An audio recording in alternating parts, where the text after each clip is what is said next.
में थोड़ा खाना पैक किया, रास्ते में रुके, खाते पीते पहुंच जाते हैं, पता नहीं चलता। अब तो बिल्कुल मुश्किल नहीं है। कह रहे कार्तिक हर साल आता है और भूमंडल पे वृंदावन जाना मुश्किल नहीं है। रूप गोस्वामी कहते हैं मुझे समझ नहीं आ रहा कि फिर भी इतने सारे लोग नर क्यों चले जाते हैं। तात्पर्य समझ में आ रहा है कि इतने सारे ऐसे मूल बुद्धि लोग हैं जो हर साल कार्तिक आता है, वृंदावन जाना मुश्किल नहीं है, फिर भी नहीं आते वृंदावन, और ना ही कार्तिक में कुछ विशेष कुछ करने का प्रयास करते।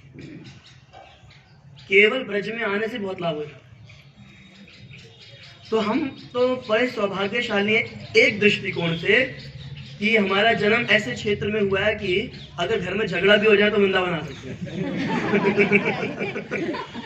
सही बात है कि नहीं? परंतु हम दुर्भाग्यशाली हैं दूसरे दृष्टिकोण से कि आधी उम्र बीतने के बाद ये बात समझ में आ रही है। वो भी शुरू हुई है समझ में आना। अभी भी जब झगड़ा होता तो माँ के घर चले जाते हैं, पिता के घर चले जाते हैं, वहां चले जाते हैं, वृंदावन नहीं जाते। तो मन में अभी भी कृष्ण के प्रति अनुराग नहीं है, धाम के प्रति अनुराग नहीं है। तो फिर तो ज्यादा सौभाग्यशाली वो व्यक्ति हुए जो यहाँ पर आना जिनके लिए मुश्किल है। जैसे कई बार रशिया के डिवोटीज या पाकिस्तान के कुछ भक्तों के लिए आना मुश्किल हो जाता है, फाइनेंशियल कंडीशन या कुछ इंटरनेशनल जो इश्यूज चलते हैं, वीजा वगैरह के लिए मुश्किल होता है, परंतु हृदय से तड़पते रहते हैं वृंदावन के लिए, वो ज्यादा सौभाग्यशाली है क्योंकि उन्होंने हृदय में बसा दिया वृंदावन को। महाप्रभु बोलते हैं अन्य मन मन मोर मन वृंदावन। और भी सौभाग्यशाली वो लोग हैं जिनके हृदय में भी वृंदावन है और जिनका शरीर भी वृंदावन में है ना, अंदर भी वृंदावन और बाहर भी वृंदावन। इससे सौभाग्यशाली तो फिर कोई क्या होगा।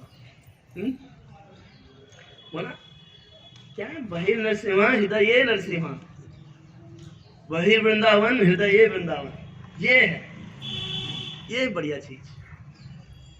और फिर उनसे भी ज्यादा पावरफुल लोग कौन है, उनसे भी महासौभाग्यशाली लोग कौन है? वो है शिला प्रभुपाद जैसे। उनके हृदय में वृंदावन है, उनका देह वृंदावन है, और जहां वो पैर रखते हैं वो जगह वृंदावन होती है। जब प्रभुपाद जी यहाँ से जाएंगे, वो गए एक स्थान पे तो उनको वहां पे वृंदावन का उद्दीपन हुआ, नव वृंदावन, न्यू वृंदावन। ये प्रभुपाद जी, इसको कहते हैं परम महाभागवत। अब कोई व्यक्ति हमें जब बोले ये बात, अरे प्रभु जी वृंदावन कहाँ है, आप क्यों वृंदावन जाने की बात करते हो बार बार? जहाँ पे हम भक्ति कर रहे हैं, जहाँ पे प्रभुपाद जी के मंदिर है, वही वृंदावन। अरे एक मंदिर बनाने में तो जान निकल जाती है, वृंदावन बनाएंगे, जहाँ है उसको मान लो। सही बात है कि नहीं? एक मंदिर बनाने में कितने साल लग जाते हैं, उसमें भी जान निकल जाती है। कितने सारे झगड़े हो जाते हैं पुलिस वालों के साथ, सरकार के साथ, भक्तों के साथ, पड़ोसियों के साथ, मंदिर के पड़ोसियों के साथ, और फिर भी मंदिर बनाने में आफत हो जाती है। वो कई सारी पोजीशंस बदल जाती हैं मंदिर बनते बनते। जब मंदिर बनना शुरू होता है तो कोई और होता है, बनने के बाद कोई और व्यक्ति होता है वहां पे। देखा जाता है कारण, और मेहनत का काम, और मुश्किल काम। एक सिंपल मंदिर बनाने में हालत खराब हो गई, वृंदावन कहां से बनाएंगे हम लोग। तो इसीलिए बड़े सौभाग्यशाली है कि कम से कम हम स्वीकार कर रहे हैं वृंदावन में आना। और दूसरा हमारा सौभाग्य ये है कि हमारे पास सानिध्य है ऐसे वैष्णवों का जो जहां पैर रख दे वहां वृंदावन बना सकते हैं। तीर्थी कुर्वन्ति तीर्थानि हृदय तस्ते गदा भटा। ऐसे वैष्णव जो हैं भगवान को इतना बुरी तरह से हृदय में चिपका के रखते हैं अपने कि भगवान तो वृंदावन से बाहर जाएंगे नहीं। वृंदावनम परित्यज्य पदम एकम न गच्छति। और ये भक्त हृदय में टाइट बांध लिए भगवान को, तो अब भगवान को क्या करना पड़ेगा? जहां ये भक्त जाएंगे वृंदावन साथ में लेके जाना पड़ेगा, क्योंकि उनका नियम है मैं वृंदावन के बाहर नहीं जाऊंगा, और भक्त बोल रहे मैं प्रचार करने जाऊंगा। प्रभुपाद जी चले गए प्रचार करने, तो फिर अंदर ठाकुर जी बैठ गए, चलो जहां तुम चलोगे जगह वृंदावन बनती जाएगी। जैसे मूवीज में होता है ना, कोई वो मिस्टिकल सी मूवी होती है और कोई एक मिस्टिकल पर्सनैलिटी जहाँ से चलता जाता है तो उस पर आसपास का रास्ता बदलता जाता है। फूल बन जाएंगे, वहाँ पे सूखा होगा तो वहाँ पे ग्रीनरी हो जाएगी। और देखा ऐसा होता है ना कभी कभी, हाँ, साउथ इंडियन मूवीज में, वाह, वहाँ कुछ भी हो सकता है, वहाँ की मूवीज में कुछ भी हो सकता है। तो जब ऐसी स्थिति हो वो वहाँ ये साउथ इंडियन मूवी का जो कंसेप्ट है ना, आप ये समझ लो, उस साउथ इंडियन मूवी क्योंकि उन्होंने अच्छे से भागवतम वगैरह पढ़ी है इसलिए बना रहे हैं, क्योंकि उनको पता है असली हीरो ऐसे काम कर सकते हैं। भगवान जो चाहे कर सकते हैं। धोबी को थप्पड़ मारा मर गया, थप्पड़ मार के मारा कभी किसी ने? थप्पड़ मारा मर गया। एक बार तो एक कल्प में भगवान क्या किए, जब वो है ना क्या नाम है नरसिम्हदेव, सिंह वाला फॉर्म नहीं था उनका, उनका जो मुख था वो बिल्ली के जैसा था, पंजे भी बिल्ली जैसे, पंजा मारा मर गया। वराह अवतार में क्या किया, खेलते रहे, फिर एक थप्पड़ मारा। थप्पड़ का मारा था कान के नीचे, बोलते तेरी कनपट्टी पे देंगे, वो भगवान ने शुरू किया था प्रोग्राम। कान के नीचे दिया, मर गया। तो ये ऐसे काम ठाकुर जी कर सकते हैं, अद्भुत। छोटे से है, खुद छोटे से, वो इतने बड़े धेनुकासुर को उठा के गोल गोल घुमा के फेंक दिया, ये कर सकते हैं। तो उन्होंने पढ़े हुए ना शास्त्र, इसलिए उनको पता है हीरो ऐसा होता है।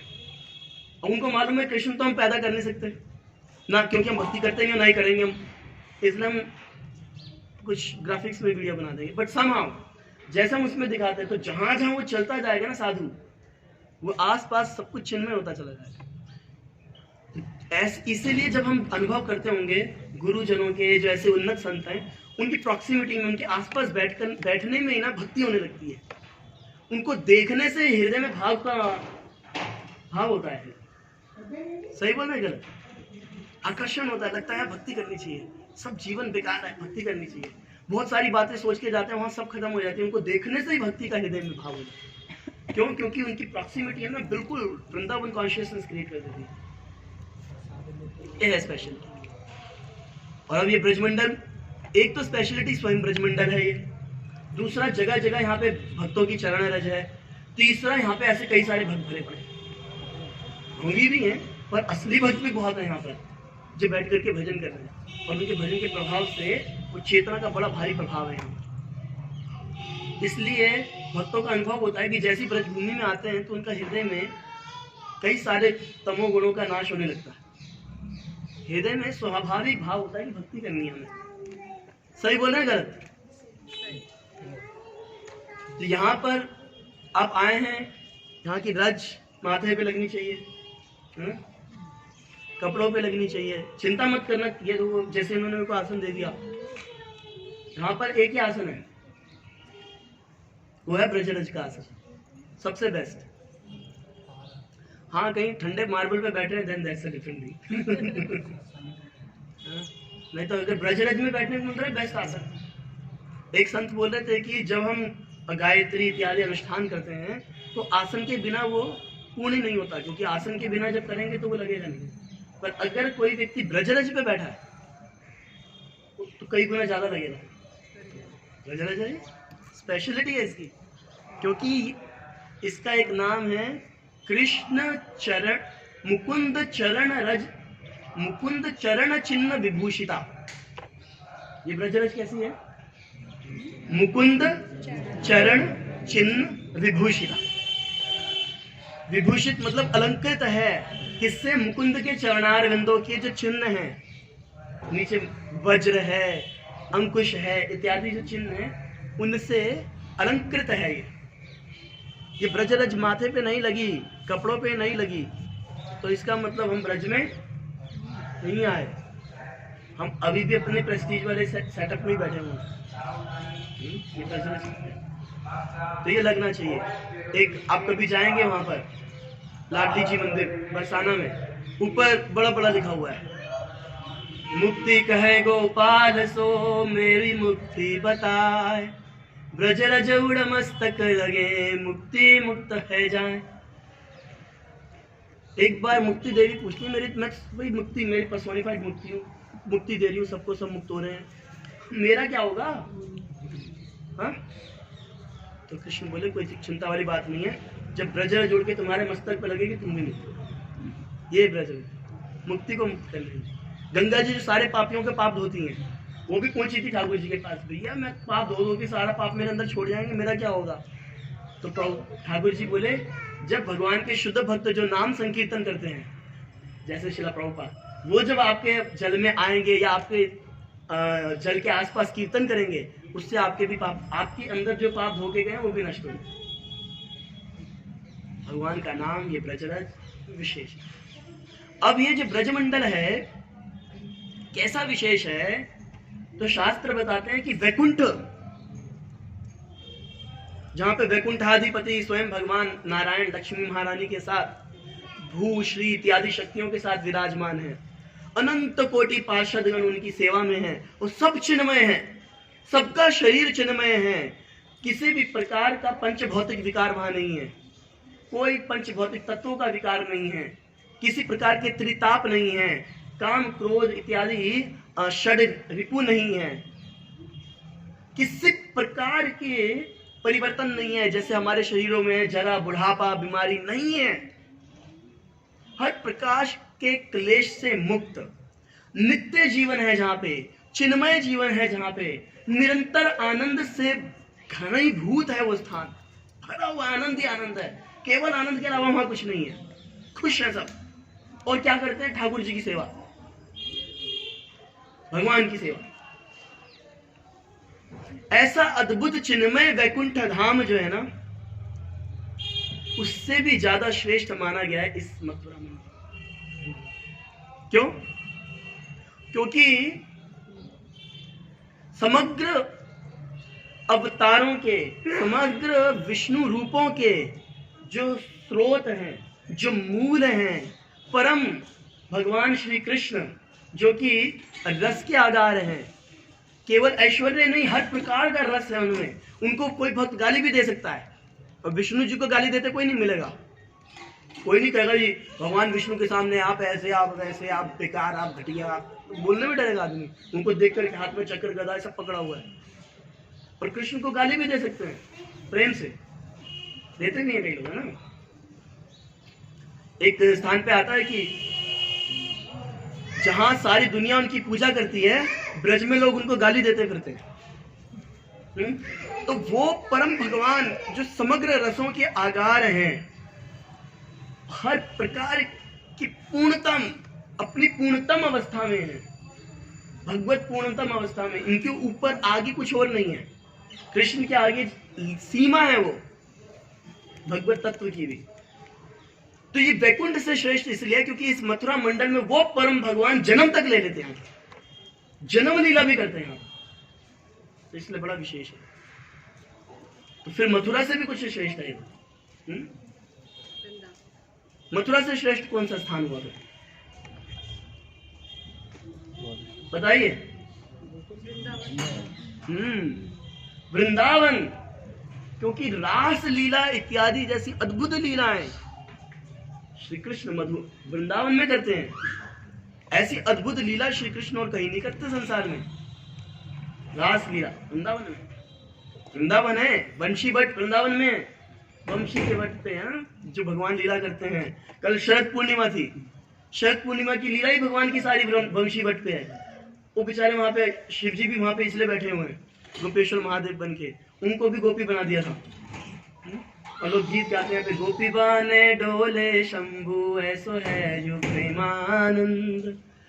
शंभु यहाँ पे गोपी बन के डोलते फिरते हैं, ऐसे तो ये प्रेमानंदमय भगवान है। तो वृंदावन है, फिर तो वृंदावन से श्रेष्ठ और कोई स्थान नहीं हो सकता। है कोई वृंदावन से श्रेष्ठ? गिरिराज गोवर्धन महाराज की।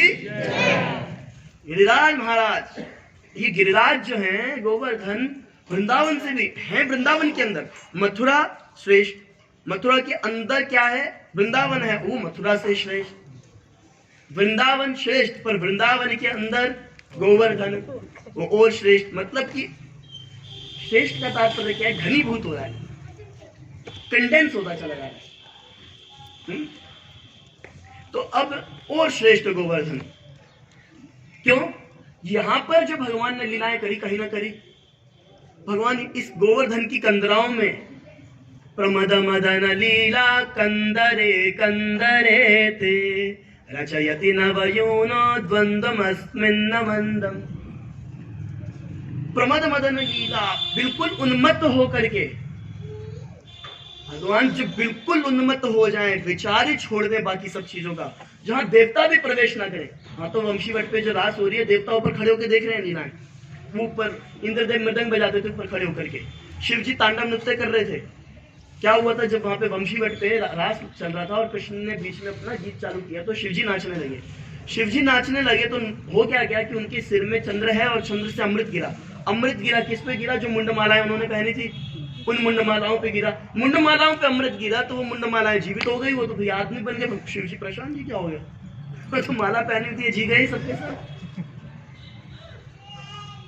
तो वहां पर तो यह है कि सब देख रहे हैं, पर प्रमद मदन लीला, बिल्कुल उन्मत्त होकर के अब भगवान अपनी लीला की जो बिल्कुल सीमाओं का आनंद लेते हैं, वो गोवर्धन की कंदराओं में लेते हैं। वहां पे देवताओं का भी प्रवेश नहीं, देवता लोग भी नहीं देखते। ये है गोवर्धन देव। और तो और भगवान इसको इतना विशेष समझते हैं, इतना प्रेम करते हैं गोवर्धन से कि उठा लिए अपने हाथ पे, एक हफ्ते तक किसी को इतना पकड़ के नहीं रखा ठाकुर जी ने पूरी लीला में कि एक हफ्ते तक उससे चिपके ही रहे। गोवर्धन एक हफ्ते तक उठा के रखा। और गोवर्धन जो है अद्भुत है। ये देखने में तो एक पर्वत है, पर हर रस में ठाकुर जी की सेवा कर रहे हैं। जब ठाकुर जी ने उठाया तो वो दास भाव, शांत भाव में आ गया, छत्र बन गए। छत्र भावम प्रपद्यई, छत्र भाव में ऊपर विराजमान है। जब माधुर्य रस का आस्वादन करना था अपने कंदराओं में, अब भगवान, आप जैसे कोई मान लो कोई व्यक्ति है, वो अपने कमरे में अकेला है, कपड़े बदलते हुए टेंशन लेता है कभी? कोई टेंशन लेता है अपने कपड़े बदलते? कभी नहीं लेगा। क्यों? अकेला में कोई देख थोड़ी ना रहा है। दीवारों से कोई शर्म होती है किसी को? अरे दीवारें देख रही है। तो गोवर्धन ने बोला यही एक रूप है जहाँ पे हर लीला में पार्टिसिपेट हो सकता है, क्योंकि इनसे पत्थर से कौन शर्म करेगा।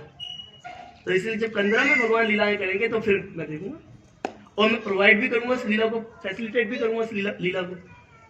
तो कहाँ तो वो माधुर्य रस की लीला हो गई और कहाँ ये शांत रस की, दोनों में पार्टिसिपेशन है। और अब इसके बाद दास्य रस में सेवा, जब भगवान उसके ऊपर चल रहे हैं तो उनको खाने के लिए अच्छे अच्छे जड़ी बूटियां, रस, सुंदर फल सब प्रदान करना। जब पैर रखेंगे कृष्ण गोवर्धन पर्वत के ऊपर, जब चढ़ेंगे, आप चढ़ना मत चढ़े थे हम इस्कॉन में आने से पहले, बाद में हमें समझ में आया कि महाप्रभु ने मना किया। तो ऊपर जगह जगह वो लोग बोलते हैं ना, चरण पहाड़ी पे एक चरण चिन्ह, चरण चिन्हों से भरा हुआ है। चरण चिन्ह ही चरण चिन्ह, बहुत सारे चरण चिन्ह ठाकुर जी। क्यों? क्योंकि गोवर्धन जहां पे ठाकुर जी चरण रख दें या राधा रानी चरण रखते हैं, तो गोवर्धन क्या करते थे? अरे ठाकुर जी कठोर जगह नहीं, मक्खन जैसे हो जाए, पड़ गया निशान पे, आगे बढ़ गए तो वापस पत्थर। अब क्या होगा? चरण चिन्ह बन गया वहीं पर। तो इस प्रकार से कई सारे चरण चिन्ह हैं ठाकुर। तो इस प्रकार से गोवर्धन अद्भुत प्रकार से भगवान की सेवा कर रहे हैं। इसलिए इससे तो श्रेष्ठ कोई स्थान नहीं हो सकता। हो सकता है कोई?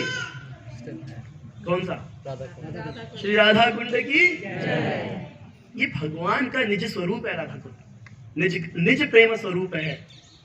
यहाँ भगवान अपनी मध्यान्ह लीलाएं संपन्न करते हैं, जल विहार करते हैं और अत्यंत गुह्यतम लीलाएं करते हैं। ये राधा कुंड का ये चारों तरफ का क्षेत्र है, ये असाधारण क्षेत्र है।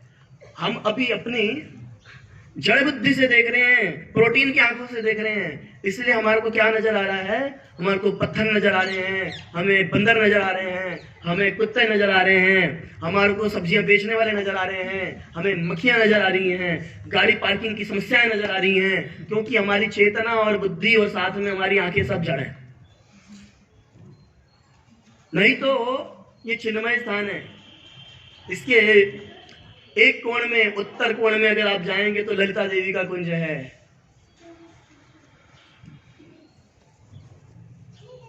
पूर्व कोण में ललिता देवी का कुंज है। एक कोण में जाएंगे तो आप चित्रा देवी का कुंज है। इस तरफ जाएंगे तो रंग देवी का कुंज है। इधर जाएंगे तो अनंग मंजरी का एक वो क्या नाम है, करक मंजरी का कुंज है, ऐसे कुंज है यहाँ पर। है का मतलब अभी भी है, वही है, ये दीवारें नहीं है, वही है। पर हमारे को ये सब चीजें दिखाई दे रही हैं क्योंकि हम लोग अभी ठीक से वृंदावन में प्रवेश किए नहीं है।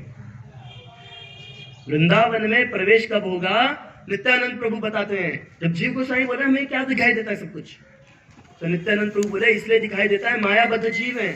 जब हम लोग ब्रज में प्रवेश करते हैं तो हम ब्रज में ना प्रवेश करके ब्रज के ऊपर माया का जाल है उसके ऊपर प्रवेश करते हैं। माया की रचित चीजें नजर आती हैं। जब कोई हृदय से गुरु चरणों में आश्रय लेकर के गुरुदेव का आशीर्वाद, प्रभुपाद जी का आशीर्वाद, फुल आशीर्वाद, भक्ति भाव स्नेह प्रेम के साथ प्रवेश करता है तो इसको वो दिव्य वृंदावन नजर आता है। हमें राधा कुंड नजर आता है, हमें राधा कुंड के बीच में कुछ नजर आता है, नहीं नजर आता है ना। परंतु क्या है, राधा कुंड के ऊपर एक रत्नों का सेतु है। सेतु समझते हैं, पुल है, और वो जो सेतु है वो सेंटर में जा रहा है और वहां पर एक और कुंज बना हुआ बीच में, और वो कुंज किसका है, और राधा रानी की छोटी बहन अनंग मंजरी की। अद्भुत है, हमें नहीं नजर आ रहा कुछ भी। इसलिए भक्ति विनोद ठाकुर बोलते हैं कि भक्त की प्रार्थना होनी चाहिए, और हम बेसिकली उनको तो सब दिख ही रहा है, पर वो हमारी क्या प्रार्थना होनी चाहिए बता रहे हैं। देखीते देखीते भूलिबो कबे निज स्थूल परिचय, नयने हेरिबो ब्रजपुरे शोभा नित्य चिदानंदमय, नित्य चिदानंदमय। कब वो दिन आएगा मेरे जीवन में, देखीते देखीते इस ब्रज की अद्भुत माधुर्य को देखते देखते, अभी दिखता नहीं है ना मुझे, देखते देखते क्या होगा, भूली वो कब मैं अपना ये स्थूल देह भूल जाऊंगा, कब मुझे वो चिन्मय स्वरूप नजर आएगा, कब नजर आएगा जब प्रेम भक्ति हो। एक गीत बहुत सुंदर से गाया है महाराज एक्सप्लेन भी किया श्रील भक्ति स्वरूप दामोदर महाराज ने। तो इस प्रकार से जब हमारी भक्ति प्रगाढ़ होगी तो हमारे को यही वृंदावन अलग दृष्टि से दिखाई देगा, अलग तरीके से दिखाई देगा। अभी हमें अलग दिखाई दे रहा, फिर बिल्कुल अलग नजर आएगा। यही वृंदावन, यही जहां हम बैठे हैं। इसीलिए ये सेवा का स्थान है। रूप गोस्वामी कह रहे हैं, वैकुंठ जनितो वरा मधुपुरी तत्रापि रसोत्स्वाद, वृंदारण्य मुदार पाणि रमणा तत्रापि गोवर्धना। गो राधा कुंड मिहापि गोकुलपते, आगे याद है किसी को? राधा कुंड मिहापि गोकुलपते, प्रेमामृताम प्लावना कुर्यादस्य विवेकी सेवाम ना दुरक्ता। कौन ऐसा विवेकी जन होगा जो इस राधा कुंड की सेवा नहीं करेगा, जो वैकुंठ से श्रेष्ठ मधुवन, मधुपुरी मतलब मथुरा है, मथुरा से श्रेष्ठ वृंदावन, वृंदावन से श्रेष्ठ गोवर्धन, उससे श्रेष्ठ ये राधा कुंड। ऐसा कौन विवेकी पुरुष होगा, बुद्धिमान पुरुष होगा जो इस राधा कुंड की सेवा नहीं करेगा। सेवा का तात्पर्य क्या है? नहा लो बीच में जाके, शांति, ये भी सेवा है। परंतु सेवा क्या है? आसपास यहाँ पे लोगों को इधर की महिमा बताना, ये सेवा है। यहाँ के साधुओं की सेवा करना सेवा है। कभी कभी यात्रा हम लोग जैसे माधवानंद प्रभु को जानते हैं आप लोग, हम माधवानंद प्रभु कभी यात्रा ऑर्गेनाइज करते हैं 7 डेज की, तो उसमें एक 8th डे भी होता है। वो 8th डे क्या होता है? धाम सेवा। कभी कभी भक्ति रिक्शा वगैरह वाले जो भक्त हैं उनको इस प्रकार की भी सेवा करनी चाहिए कि आज हम जा रहे हैं, सुबह रात को आएंगे, पर्पस क्या है? धाम सेवा। और क्या लेके जाएंगे साथ में? झाड़ू, वो कचरा उठाने वाला क्या बोलते हैं उसको, वो जुगाड़ सा जो होता है वो। तो ये सब सारी चीजें जो जो आवश्यक वस्तुएं आएंगे, और कुछ एक लीला स्थली पे जाएंगे, वहां का मार्जन करेंगे, सफाई का। आप देखना हृदय जाते जाते ना डूब जाओगे आनंद में कि हम लीला स्थली मार्जन करें। कुछ किए भी ना, बस कृष्णा कृष्णा बोलो, वहां सफाई करो और वापस आओ प्रसाद खा के। कोई कथा नहीं, कीर्तन निवारण नहीं, ये करके देखो कभी। एक बार भक्ति थी दामोदर महाराज बता रहे थे कि कभी कभी जब उनकी स्थिति महाराज की या फिर भक्ति तीर्थ महाराज की? जब उनको ज्यादा हृदय वीक लगता था तो वो क्या करते थे, लीला स्थली पर जाकर सफाई करते थे, वो ठीक हो जाता था। मार्जन, हृदय का मार्जन होता है। तो इसलिए कई साधु हैं यहाँ पे जो इसके तट हैं साफ करते हैं। यहाँ पर कई साधु ने क्या कर रखा है, लकड़ी का होता है, लकड़ी के अंदर वो लोहे का ब्रश जैसा बना रखा है, लोहे के उसका, क्यों अंदर काई लग जाती है ना। तो जिस पर्टिकुलर घाटों पे ज्यादा साधु नहाते हैं, जैसे कि एक है मानस पावन घाट, मानस पावन घाट पे जो बड़े पुराने साधु हैं वो सब वही नहाते हैं जाके। क्यों नहाते हैं वहां पर? क्योंकि उसी घाट पे श्रीमती राधा रानी प्रतिदिन नहाने जाती हैं, वो शाम कुंड पे। तो उन्होंने क्या बना रखा है, उस घाट पे जाते हैं, अंदर रगड़ करके काई साफ करता है कि कोई साधु फिसले नहीं। तो इस प्रकार से सेवा, इधर की महिमा का प्रचार करना, मार्जन इत्यादि करना और ब्रजवासियों की सेवा करना, ये सेवा है कुंड। तो इस प्रकार से हम सृष्टि के सबसे महत्वपूर्ण स्थान पर हैं। यहाँ से हम जिस स्थान पर हम हैं, ये महाराज जी को मिला था स्थान, श्रील भक्ति स्वरूप दामोदर महाराज को। भक्ति स्वरूप दामोदर महाराज एक असाधारण व्यक्तित्व थे। महाराज साइंटिस्ट थे, बहुत बड़े साइंटिस्ट थे, और अमेरिकन गवर्नमेंट ने इनको हायर किया हुआ था। टीडी सिंह नाम था इनका, पूरा नाम तो याद नहीं, टीडी सिंह बोलते थे। और कह सकते हो कि आपकी जो अध्यात्म और विज्ञान को मिलाकर के दिखाने वाले जो पहले व्यक्ति थे वो महाराज थे। साइंस एंड स्पिरिचुअलिटी हम शब्द सुनते हैं ना, उसके पायनियर थे महाराज। उन्होंने जो ग्रंथ लिखे, और क्योंकि महाराज को प्रभुपाद जी चाहते थे कि वो साइंटिस्ट हैं और वो बहुत बड़े बड़े लोगों को इन्फ्लुएंस कर रहे थे, तो महाराज प्रभुपाद जी चाहते थे कि ये अपना मटेरियल नेम जो इनका फेमस है उसको भी मेंटेन रखें। तो इसलिए इनकी बुक्स के ऊपर टीडी सिंह साथ में मेंशन रहता है। तो भक्ति स्वरूप दामोदर महाराज बहुत प्रभुपाद जी की बहुत प्रसन्न थे इनसे। कई सारे प्रवचन में आपको मिलेगा भी। एक प्रवचन में प्रभुपाद जी जब पूतना के बारे में बता रहे हैं कि खेचरी चलती है, खेचरी, खेचरी समझते हैं ना, विचेस, हाँ, जो आसमान में उड़ते हुए बच्चों को कष्ट पहुंचा सकती हैं। तो तब वहां पर प्रभुपाद जी जब इनके बारे में, चुड़ैलों के बारे में, उसके बारे में वर्णन कर रहे हैं, तो प्रभुपाद जी वहां पे हंसने लगे। हंसते हुए बोलते हैं, हाँ स्वरूप Damodar, do you know Kamakhya? क्योंकि कामाख्या में तो और भी बहुत कुछ होता है ना। तो बोलते यस यस सर। ऐसे प्रभुपाद जी कई जगह पे उनको बड़ा वो कर रहे हैं, नाम भी ले रहे हैं, स्पेशली उनका भक्ति स्वरूप दामोदर महाराज का, क्योंकि बहुत पसंद है प्रभुपाद उनसे कि वो साइंटिफिक वे में प्रीचिंग कर रहे हैं, और आजकल के जो लोग हैं उनको भी अट्रैक्ट कर रहे हैं, जो इन्फ्लुएंशियल लोग हैं उनको इन्फ्लुएंस कर रहे हैं। तो बहुत भारी प्रचार किया था महाराज ने, और बड़ा अद्भुत इनका व्यक्तित्व था। छोटे से थे देखने में, हाइट बहुत छोटी थी महाराज की, पहुंच बहुत ऊंची थी। और कहां तक थी उनकी पहुंच?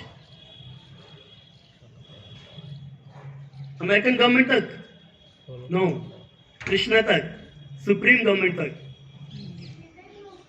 और फिर महाराज जी बहुत भारी प्रचार किए। मणिपुर इत्यादि क्षेत्र में महाराज ने मंदिर वगैरह भी बनवाए, और फाइनली महाराज जब मणिपुर में ही अपना देह व्यसन किए थे, परंतु यहाँ पर महाराज जी को समाधि दी गई थी। तो ये गोपाल मंदिर है, ये एक राजा ने बनवाया था, और फिर वो महाराज को उन्होंने दे दिया, और महाराज ने इसको इस्कॉन के लिए समर्पित किया। आगे हम अभी जाएंगे, यहाँ से हम जाएंगे पहले रघुनाथ दास गोस्वामी की समाधि पे। श्री रघुनाथ दास गोस्वामी की समाधि पे जाएंगे, बाद में इनके बारे में और डिटेल में चर्चा करेंगे। रघुनाथ दास गोस्वामी की समाधि पर ही हम एक स्थान के दर्शन करेंगे जो है जानवा माता बैठक। तो जानवा माता जब आई थी ब्रजमंडल में, तो उसी स्थान पर रह करके वो भजन करती थी, क्योंकि वो अनंग मंजरी है